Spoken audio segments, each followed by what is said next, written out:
Hi, you've tuned in to Radio Northern Beaches, your Listen Local station, right here on the Northern Beaches of Sydney. You can find us on your radio dial at 88.7 and 90.3 FM. Can't get to a radio? No worries. You can always stream our program live from anywhere in the world at rnb.org.au.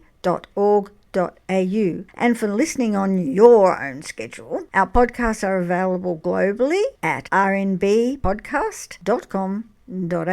So be sure to follow and subscribe so you don't miss any episodes. Now, here is our latest podcast. Little things, big things grow from little things. Join Mon and Mazz for Grit Diaries, where we share inspiring stories from grit to grace.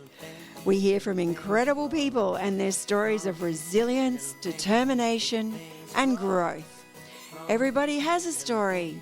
Here is your place to be inspired. Learn how you can look at your own story from new perspectives and be uplifted from new insights. From little things, big things grow. Well, hello and welcome to the Grit Diaries, from grit to grace with Mon and Mazz. Welcome, Mon. Welcome, Mazz. I'm so glad to see you again today. Oh, likewise. And we have a spectacular interview lined up for you all today. And we're so lucky to be able to share stories of resilience, of grit, and what it's taken people to move through challenge and the lessons that they've learned that we have the wonderful opportunity to share with you all. And today we have an incredible guest with us. His name is Lincoln. Welcome, Lincoln. Thanks. I appreciate that, Maryan. Or Mazz, sorry, Naz. Yeah, I'm not sure how incredible. Thank you. It's a privilege to be here. Oh, look, people are going to be really tuning in and listening to your story today, and there's so much value that you can offer. Thank you. Really appreciate you being able to share with us. It's a pleasure. Now, we have mild-mannered Lincoln here, who is actually the head of the maths department at St. Luke's on the Northern Beaches, which I'm sure all of our community is aware of, and no doubt he has assisted many of your children. And a shout out to all the students that no doubt will be listening in at some point to this interview. Yeah, thank you. How long have you been there, Lincoln? Oh, it's my 11th year, so I love the place. It's a really nice place to work. Kids are good, staff are good. Yeah. It's going really well. My son went there for a year. I wonder if you taught him. Possibly. I started in 2014. 2014. I'll do the maths and work that out. Okay, with my there we maths go. teacher here. Yeah, there we go. And Lincoln is actually here to share an incredible story, a challenge that he really put himself into, and we're going to unpack this today. Lincoln challenged himself to go into a boxing competition. Now, Lincoln has always been athletic. He's always enjoyed his sports. He's a keen mountain bike cyclist. I've actually known Lincoln for quite some time, and he's always been into life and windsurfing. Yeah, kite surfing, yeah. And always, into sports. This is next level, and this is very much about a personal journey and a personal challenge. And I know it's served to inspire many already around him, and no doubt it will definitely inspire the listeners out there today. So he's married, he's got a couple of kids, he's always busy, he's got something on the go, and definitely gives back a lot to the community. So today we're going to dive in, and tell me, Lincoln, what was life like for you before deciding to go into this competition? And you can share with us what this actual competition is. What was in the lead up? What made you decide, what? Now's the time. Was there a bit of a lead up? Was there a bit of a toss and turn in your mind about? Probably ever since I can remember, I've been curious about boxing, the rough and tumble of it. Funny enough, the one thing that turned me off it was getting punched in the face, which is a bit of a prerequisite into boxing. I realised that, but the violence never really appealed. But the idea of getting in a boxing match did appeal. So I used to. So back to your question. I was mountain biking a lot and doing a lot of cycling at the time, and I used to always go past white collar boxing, which is no longer there, unfortunately. White collar boxing? Yeah, it does. It's folded now, but I used to go past it, and they had this sign out the front. I go past it that just said 0 to Hero, which was the program that I did. And it just sort of gnawed away at me. It was just there in the background. Like, I really should do that one day. And I guess it was born out of, I was doing a mountain bike race one day, and I'll be honest with you, I got absolutely belted by my two mates. So pointing out, going, oh, look, there was basically three options. Just train until I could keep up with those guys that beat me. Or I could just relax in the mountain bike and take a bit more casual go, or I could take on a new challenge. Did you say they beat you in the race? In the mountain, this mountain. So really I thought I was a very keen mountain biker, to which I've gone back to now.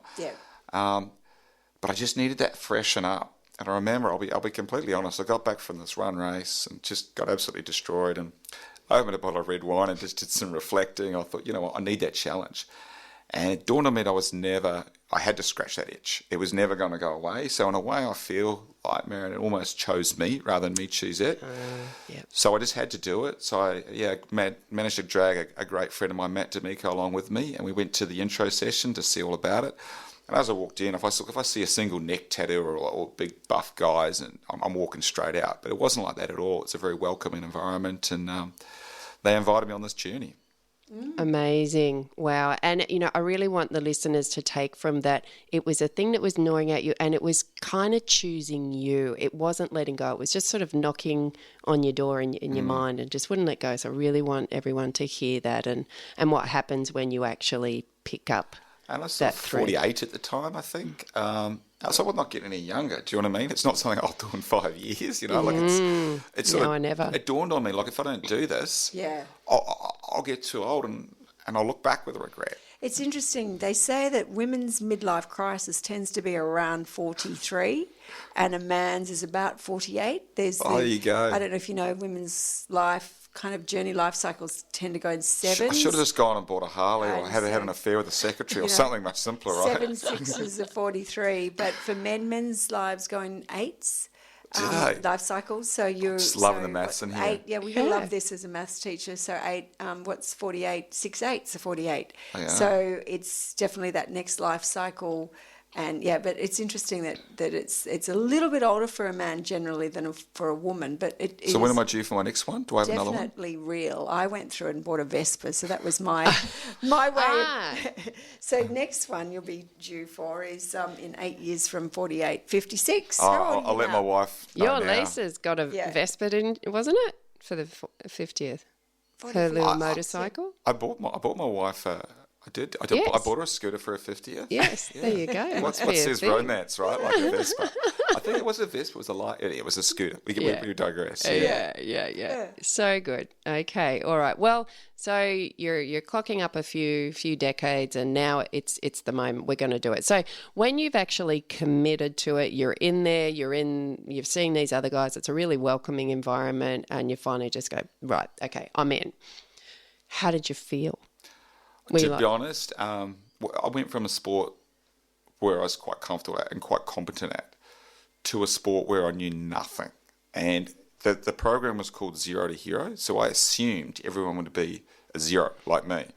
But it wasn't the case. So everyone was, there's moves and these combinations you had to put together and the likes, and suddenly, what's your background? Oh, look, I did 3 years of MMA, but it's not really boxing. Come on, pal, that's pretty close. Do you know what I mean? So I was very much a novice.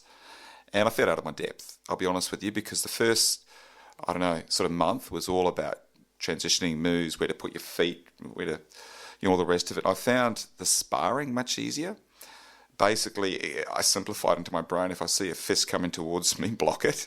And if I see a face, punch it. Do you know what I mean? So I was much better at the sparring than I was at the moves. I found it almost like dancing, which I'm not very good at, by the way. I've seen you dance.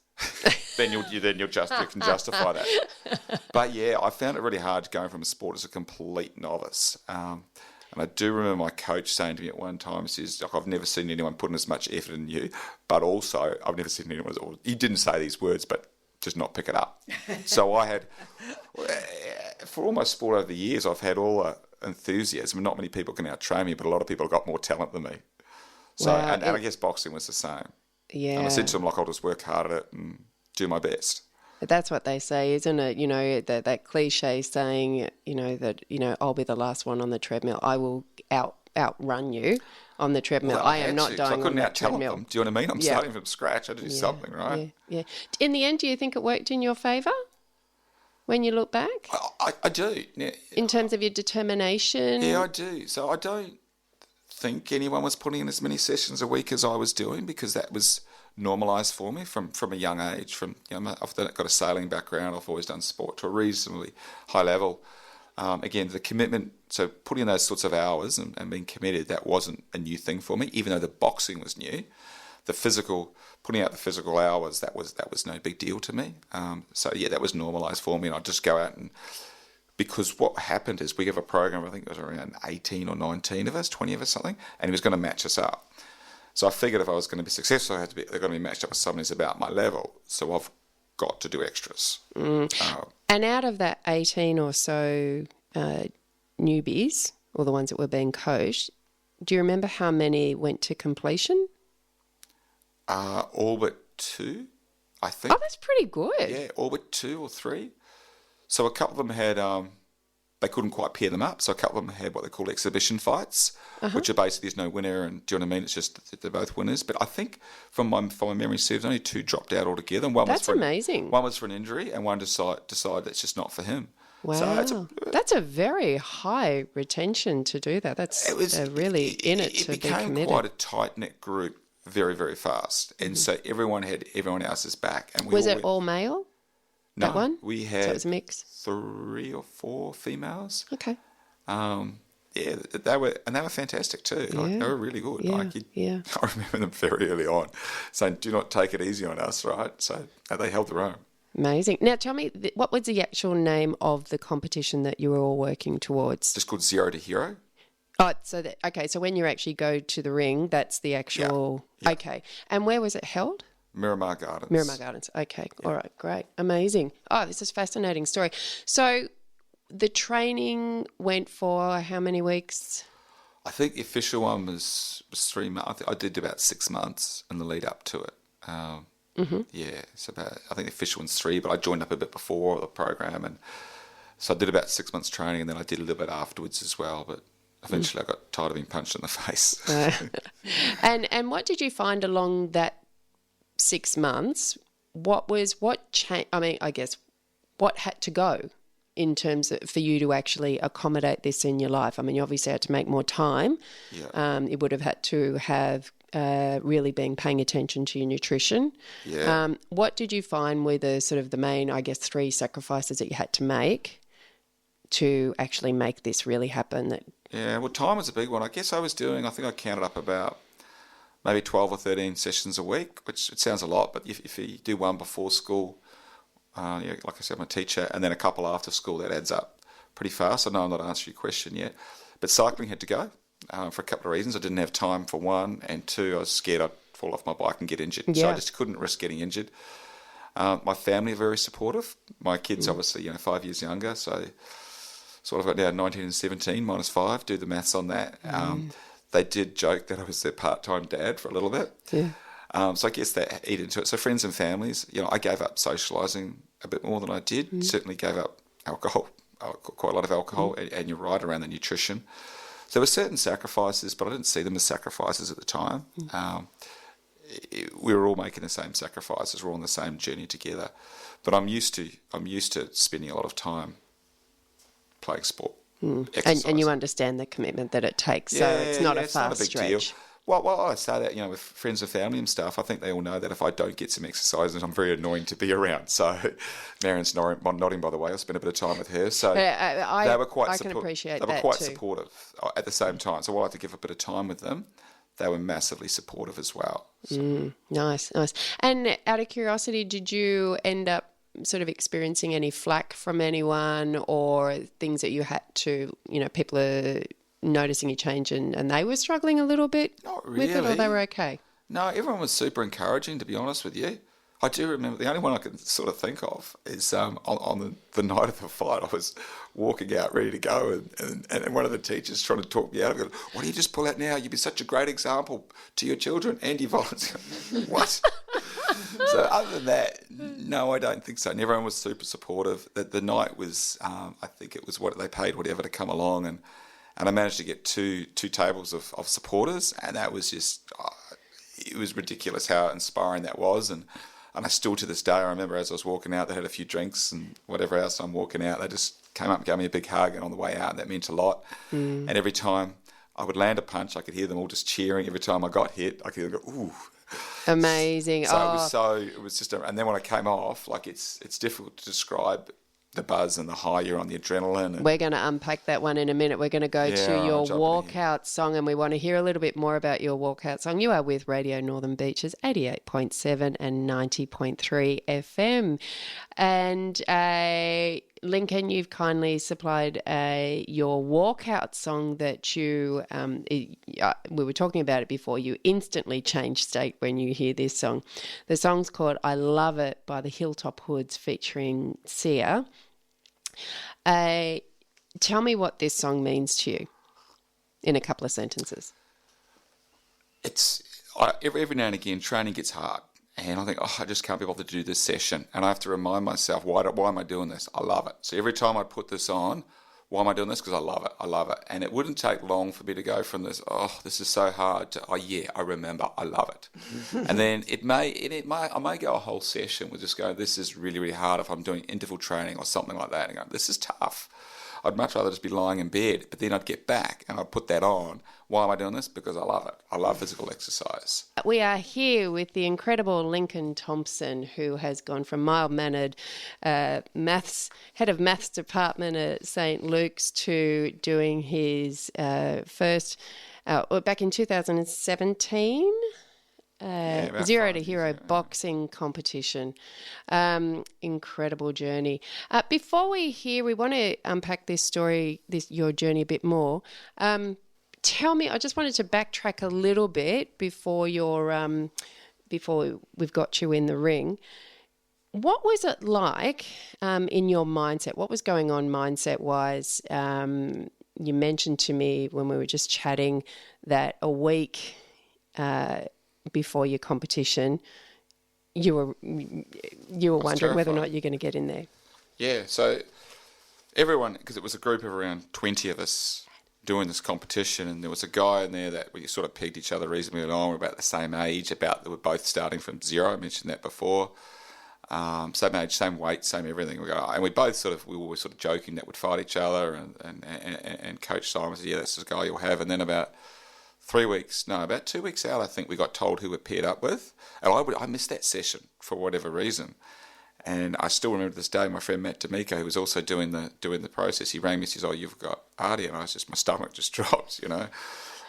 Why did it drop? What was it, because of his physicality? Yeah. I was just scared of him. I've seen the way he's been punching over the last little while, and I sort of worked myself through it, and I go, I can do this.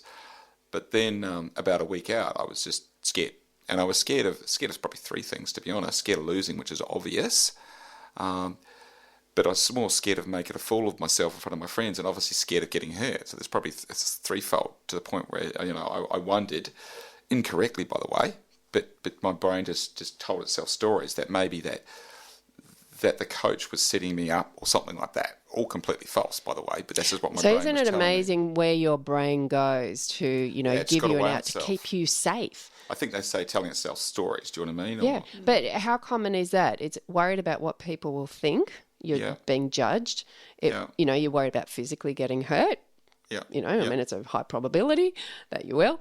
But also, is there something, getting a bit suspicious? Is this kind of been rigged? It's so just, and I think again for the listeners, it's, this is what happens when you really push the envelope for doing something that is really a challenge. But it is also the thing that will move the needle in your life to go to the next level, whatever that might be for you. Yeah. And do you want me to talk about the following week?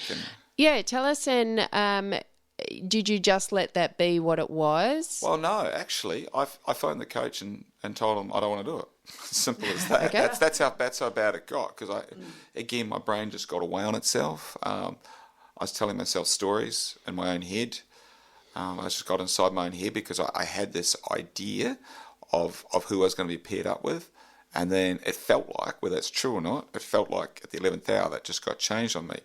I look back at because this guy had been going to the gym for about 5 years. I felt like I'd been going there 5 minutes, And So what did your coach say?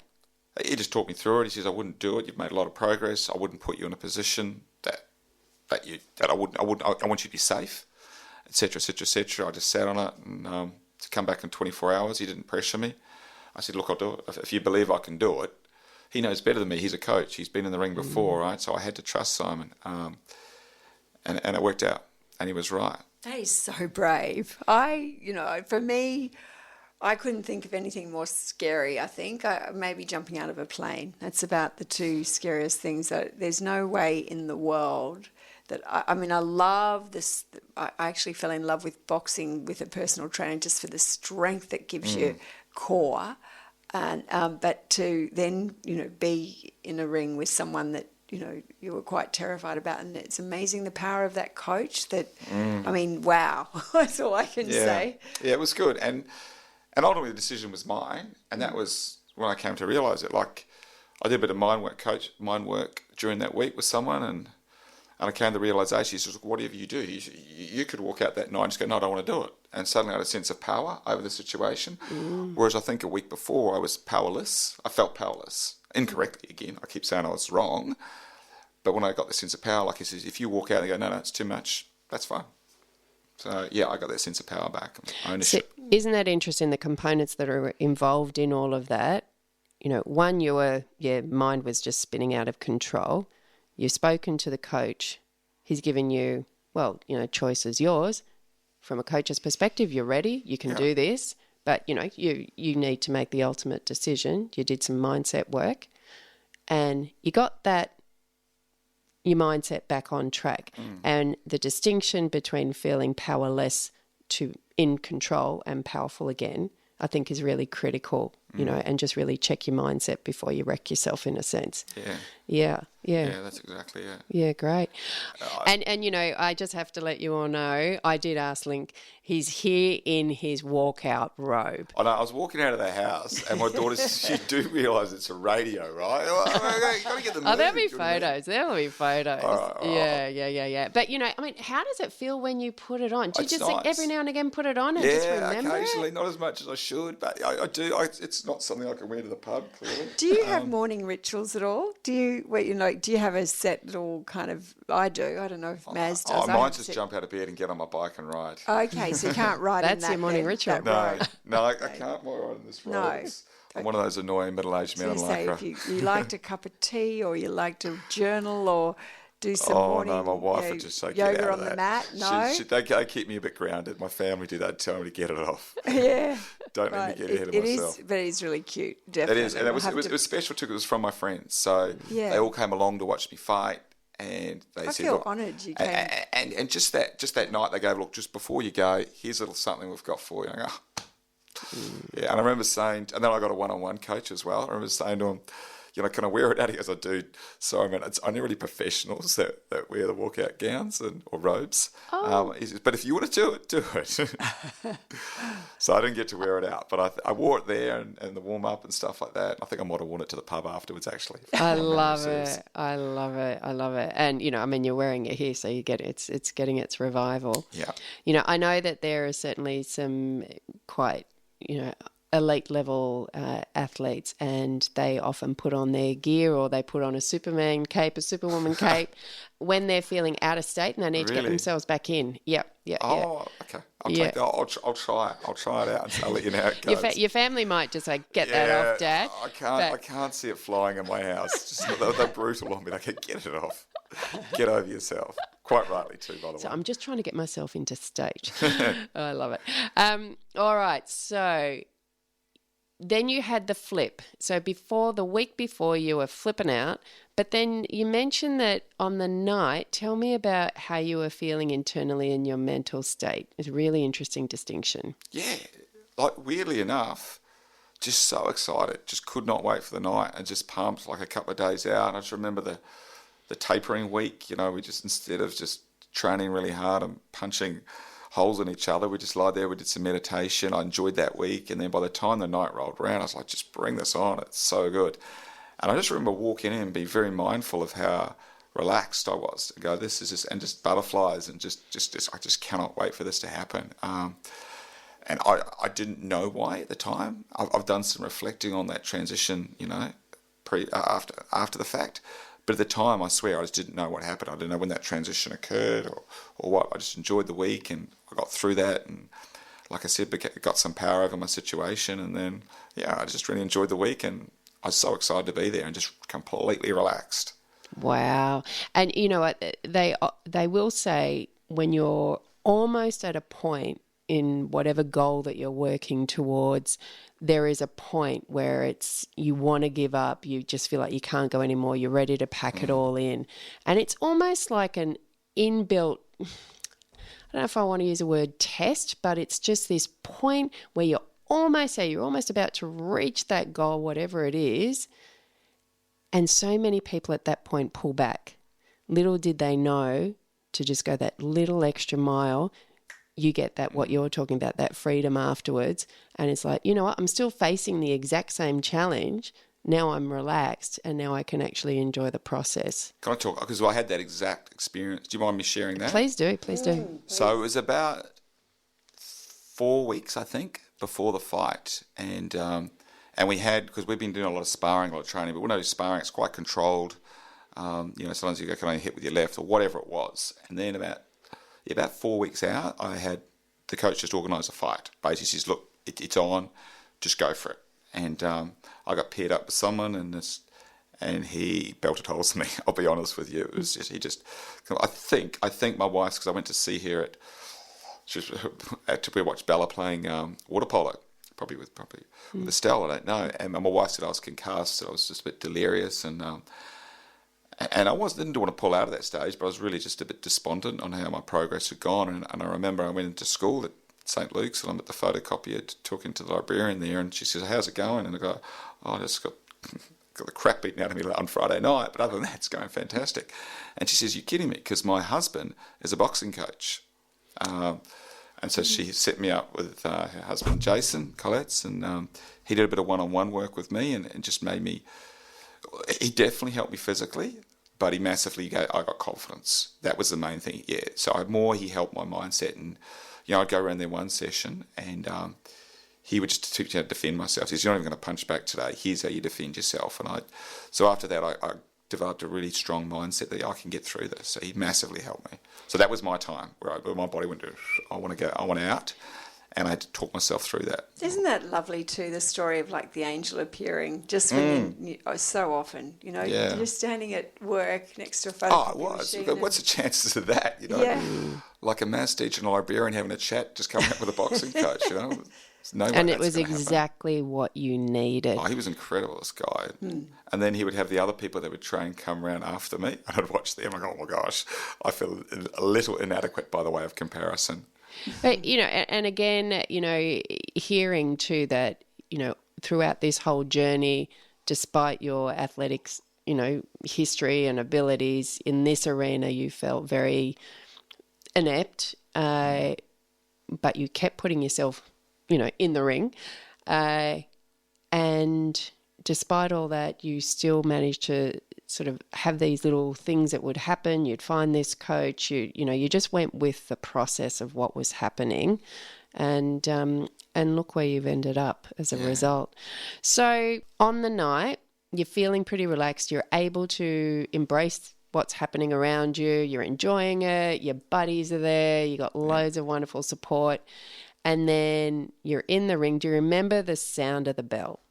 Yeah, I remember the sound of the bell, and I remember, as I've alluded to, this guy was shorter than me, but much more powerful than me. So basically, I did actually come to the realisation if I could get through the 3 rounds and get knocked down, I'd be a fair chance of winning. Again, I reflected during the week, and I realised I had some attributes.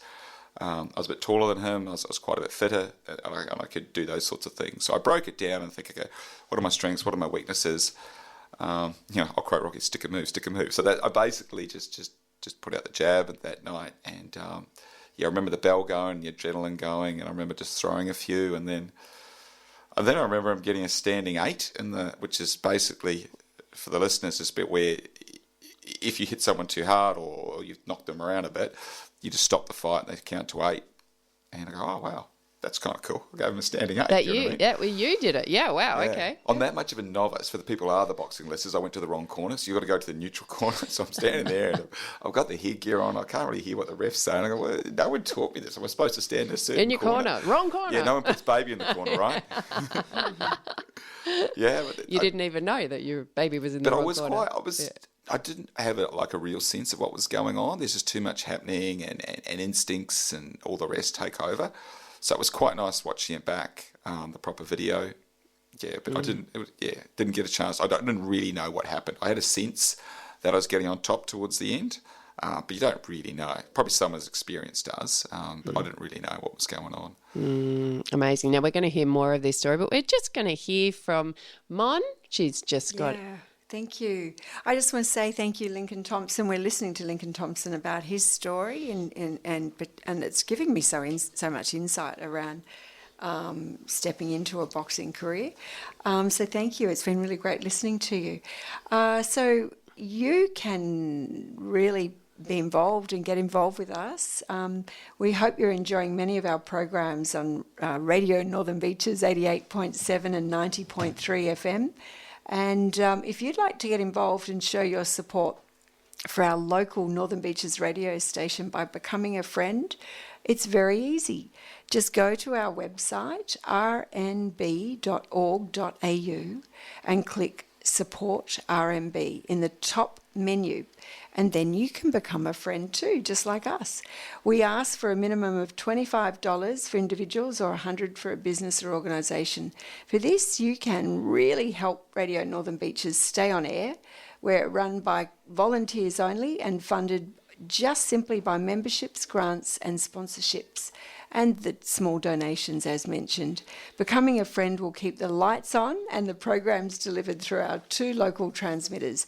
As a thank you, listen closely from time to time, and your name may be read out on the radio to thank you. Some of our most recent friends are Craig Bauer and Tomlin, Lauren Petrovic, and Robin Elnfield. And Enid, I think it is, Robin Enid. So thank you for those who've supported us, and you're listening to Radio Northern Beaches 88.7, 90.3 FM. Beautiful. And with that, then we're going to hear how this boxing match. Did Lincoln win? We're yet to see. All right, one of his chosen songs, I think a lot of us will know this one, Eminem, Lose Yourself. Absolutely love that song. Gets me every time. Best closing line ever. The dude just walks away and says, you can do anything you set your mind to, man. Oh, I love that. It's best closing line of a song. It's so good. And actually, we were talking before about this song, weren't we? We were saying, the line, you've only got one shot. And you and I kind of unpacked that a little bit. What are your thoughts about that whole one shot? I love Marshall Mathers, Eminem, but that one I don't agree with him on. There's so many lines I love. I probably could more relate to the Savannah on my sweater already, Mum, spaghetti.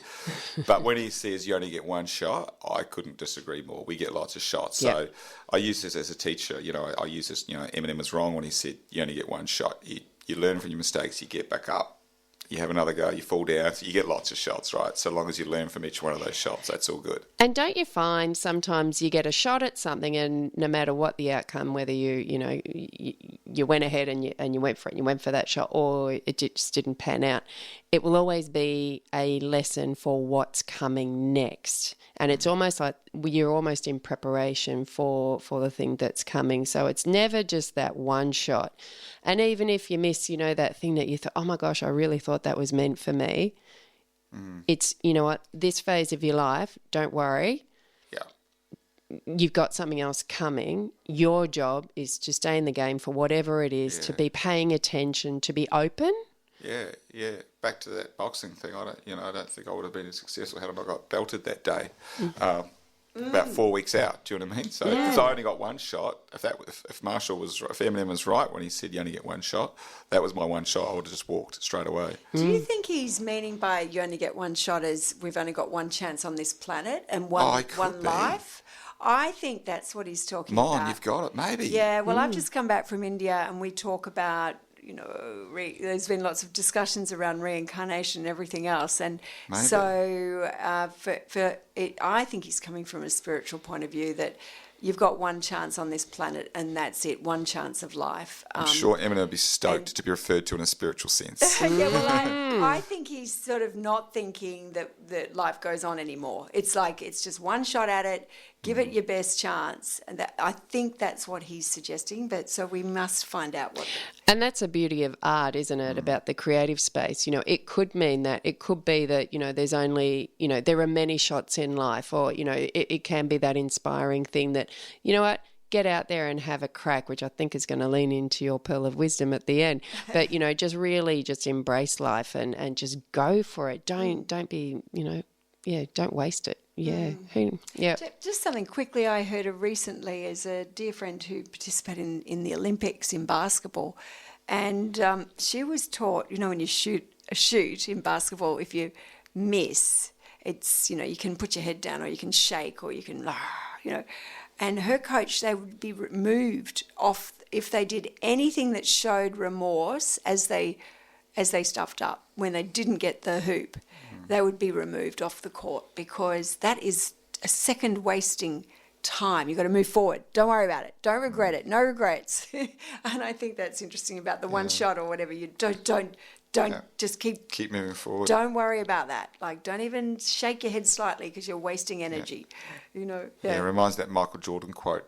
How many shots he's missed and all the rest of it. I can't remember the numbers, but I'm sure we've all heard the quote. Yeah, and just to add into that one, there was again, it was an athlete that was having a really bad day, and her coach came around and said, well, at this elite level, your run will work out in thirds. So a third of all your practice is going to be amazing. A third of your practice is going to be pretty average, and a third of yours you're going to feel like you want to quit. So today you had one of those days that you feel like you're going to quit, so you're starting to fill that quota. So just know that is pretty much normal. And then tomorrow you're probably going to have the best run that you've ever had, and that's going to be your other third. So that is just how it's going to work. So it's about educating your expectations, that just because you had a bad run doesn't necessarily equate to that's supposed to mean that it's your cue to quit. Yeah. So, I think then it's learning from your experience, Lincoln, about what it took to actually get up and be in the ring, and the emotional roller coaster, and what it took to get your mindset right. And the I think what we'll talk about too, as well is the actual process of getting there too, and how you sort of manage that. But going back, we kind of you were in the ring. You were in like round 3. Ding ding. Yeah, and so then what was that? Is this what you're unpacking? What I remember from round 3? Yeah, please tell. So I remember being gassed, like I'm a reasonably fit guy, but this was just different. It's because you're getting punched and the wind's coming out of you, and it was really short stuff. And I mentioned the guy that helped me, Jason, and I do remember him saying, I could remember his voice as clear as I go, work, Lincoln, work, Jack on the jab, work. And I remember thinking, dude, I just want to breathe here, man. But what I didn't realise was my lack of experience. As gassed as I was, the other guy was even more gassed, and I guess that's inexperience. But that's one thing I do remember. I said it's a lot that I can't remember from the intricacies of the fight. But I remember, my friends just shouting, just whatever. And I remember the coach, just the guy that was helping me with the one-on-ones, just going, come on, get work. Because I wasn't as gassed as I thought. Okay. How much did that impact you to get you keep going? Did you lock eyes with your coach, or you could hear him? What was it? You could hear him. Lock eyes. He was down ringside. I can't even remember his exact words, but the words, the effect of you've got to work harder. You're getting on top of this guy. You just got to keep working. But I think I did. But I remember thinking, dude, I just want to have a breather. Do you mind? Do you mind? That's very polite. That was very English of you. Do you mind? Do you mind? Why No, I just remember just feeling so gassed, like just a different sort of exhaustion to what I'm used to. I'm used to being exhausted, and like I say, in bike races and stuff, but this was just different. So it was the sound of your coach's voice giving you that direction when you're feeling there's not much in your tank, and you could hear your buddies. What else kept you going? I can remember one thing as well. I can remember getting hit really hard, and then again, but I also, the instincts came out. I do remember again, my coach, make sure you don't show anything when you do get hit hard. And I remember thinking, okay, this will only last 10 seconds, and I just sort of went into a bit of a guard mode and just hoped the follow-up didn't come. I'll be honest with you. So I went to that guard mode, and I did have a strategy in place if I do get hit too hard, and I sort of knew what to do. But I do remember feeling that, and my head just rocking back a little bit and steadying myself, and then just hopefully pulling through. Wow, unbelievable. Mon's cringing here in the studio. She's actually just like she's got her hand up. I do. Both my kids wanted to come along, and like they were pretty young at the time, and I was like, I don't know whether I'm going to win or lose, but one thing I can guarantee is I'm going to get punched in the face really hard at some point or another. That's part of a boxing match, right? And I wasn't real keen on them seeing their dad get punched in the face, so they had to stay at home. I'm so curious about it because it's just, I honestly can't understand it. Sorry, I just can't. I can't understand it. It's something that I just can't understand. I really can't. And because I just think, the thought of deliberately allowing yourself to be bashed up, right? This is going to confuse you even more. Help me understand it because I need to understand it, right? Whilst I was being punched and punching, I didn't feel it as a violent thing. I've never been a violent person. No, and this is what I often That's what see. actually turned me off boxing for that's what took me so long to come to this realisation. I go, look, I was a bit like you, to be honest with you. I don't really want to be, I'm not a violent, I don't get into fights or anything like that. I can see how.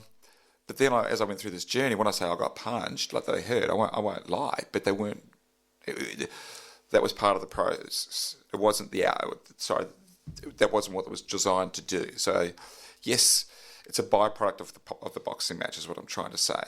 Right. I mean, you have to do the punching, but it's not the outcome. I didn't want to hurt anyone, and I'm quite sure my opponent didn't want to hurt me. This is what I hear. Boxers don't necessarily want to hurt anyone, but so... That speaks to intention. I think that's what is really important to hear, that the intention behind the boxing isn't to inflict harm and to physically hurt someone, which is a very different reference point to, someone intentionally going out to hit someone out of anger, aggression, etc. The intention was to put myself in perhaps one of the most uncomfortable places I could possibly think, which is, and now I start to say the same thing, and that's quite an uncomfortable place, but no, violence and hurting someone was never part of it. In fact, you asked earlier on how many people completed the journey. I think one of them that did pull out, I remember he saying, I just don't like punching people. It's as simple as that. Yep. I don't think anyone does really, unless you get to that elite level, but this was a Zero to Hero, it was a fundraising event, and what they call a charity event. I know you have to get super fit to do it. Can I just ask it's quite a big question, but, going back, did you yourself see a lot of violence as a child? Nothing like that? So, No. I mean, I grew up in New Zealand, so I played a lot of rugby. Did you have brothers or sisters? Or? No, I'm an only child. Yeah, right. So, no, there's not. I didn't grow up. Didn't have a big brother that you rumbled with a lot or anything? It's just always just been a scratch to itch. Yeah. An itch to scratch, at least, well, can I say? You've definitely scratched it. Yeah. Yeah, good on you. Hopefully I've got that out of my system. Awesome. So, okay, so you're coming towards the end of the match. Tell me what's happening towards the end. Are you in front? What's happening? I get a feel that I am. I get a feel that I am mainly because the guy got the standing 8. I didn't really even know what for, and he also got in trouble with the ref a couple of times for punching in the back of the head, which you're not allowed to do. So I had a feel that I was on top, and I also. Look, he hadn't landed, apart from that one that I told you about, he hadn't landed that many on me, and I had a longer reach. So without getting all too technical and boxy, that means I was able to keep him at bay. But there's a big but if he comes inside and gets really close to me, he's going to be able to hit me a lot harder than I can hit him. So we had quite a different set of strengths and weaknesses. So I had this sense that he hadn't come on the inside and he hit me really, really hard. So I thought I was going okay. And I knew also that I was fitter than him. Mm-hmm. So, I mean, that was my thing. I knew I wasn't as strong as him, but I knew I was fitter. Yeah. How long is it at this point? I don't know how long boxing matches go for. 3 3-minute rounds. So 9 minutes. Oh, actually, I think I went 3 threes. I think there were 3 3-minute rounds. Yeah. Okay. Which doesn't sound like long, but man, it felt like an eternity. You've got adrenaline. You've got everything, and you're just pumping, and the physicality. Yeah, amazing. All right, so you're it's crunch time. You're right at the cusp of the end of the match, and is this when I hear the announcer? The match finishes, and then what happens in a box? So he's down? No, I didn't knock him out. Gee whiz, no way. I was just trying to stay on my feet. I was just like, at the end of the day, leading up to the fight, I thought, what's going to be success? If I'm on my feet at the end, I'm winning. 100%. Like I walk out of there, I'm stoked. Yeah. So no one's knocked down. Like I said, he did get a standing 8, which is sort of like a knockdown, but on your feet, if that makes sense. It's when you say, right, take a breather, we'll give you 8 seconds, boom, game on again. So he got one of those. And so I had a sense, and I didn't get one, so I had a sense I was on top, and it was towards the end, which sort of it means I don't think I started particularly well, and I sort of just eased into the fight and got better as it went on, and then I had, look, if I was to bet at the end of it, I think I was on top, yeah. And the thing that everybody's wondering, did you win? Yeah, and then he lifted up my arm, and I had a win. And that was awesome. And then they take all these photos of the match, and there were some great ones of the actual fight. But to this day, my favourite ones are of my friends. Yeah, and they were just jumping up. And, so good. Yeah, it was really cool watching them all just stand up and share that experience with me. It's just any shared experience. I'd like to share it, like I say, with my good friend Matt D'Amico was incredible as well. And, any of these exhilarating experiences to share with friends and family. It was pretty cool. Amazing. And I've heard you repeatedly say that tonight. Yes. And, it's a real testament to being able to share your experiences no matter what, not shying away from the feeling of being judgment. And, and I know most cohort of buddies and, your crew in particular, they are just want to just be there for you no matter what, no matter what the outcome. So I think, sometimes people get scared to share things and, it was inspiring having them there. And along the way too, would often sit down, we're at a barbecue or whatever, my other friend Matt and I, who I mentioned, would sit and talk about boxing because it did come a bit consuming, probably too much, and ball out over all my friends, you know what I mean? So they were fantastic, and it was just cool to share. So good.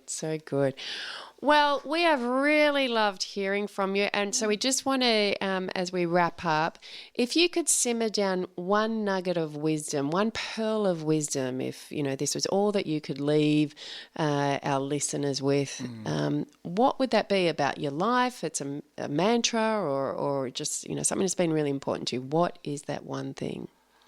I've always lived by just suck all the marrow out of life. So that means it could be with this boxing. I just got everything. So I couldn't just do the program and just tick a box just to do it. So if I was doing it, I'm going to do it the best that I can. And if I'd lost on that day, so be it. But I left everything out there. I wasn't going to do the 5 sessions a week, which he said is the minimum to do to be successful. I was going to do 12, 13 sessions a week. If I'm riding my bike, I'll get up at 5 in the morning and just do that. If I'm teaching, I do the best I can as well. And just, you get to that age where, a lot of people, they start to make excuses, and I just got to just keep on, just get every little thing I can out of life. And maybe that you're right with M&M, you only get one shot at that, but that's the one thing, that I like to live my life by. Love it. Lincoln Thompson, thank you so much for being here, sharing your story, and I no doubt there's going to be many people out there that you'll inspire, so I appreciate you sharing. Thanks for the opportunity. It's been great. Yeah, great to meet you, Lincoln. Great to be here with M&M. There we go. Yeah, the Northern Beaches M&Ms. That's it. All right. Thank you, everyone, for Thank you. listening. Thank you so much. From little things, big things grow. Thanks for joining Mon and Mazz on Grit Diaries, where we have heard stories from grit to grace.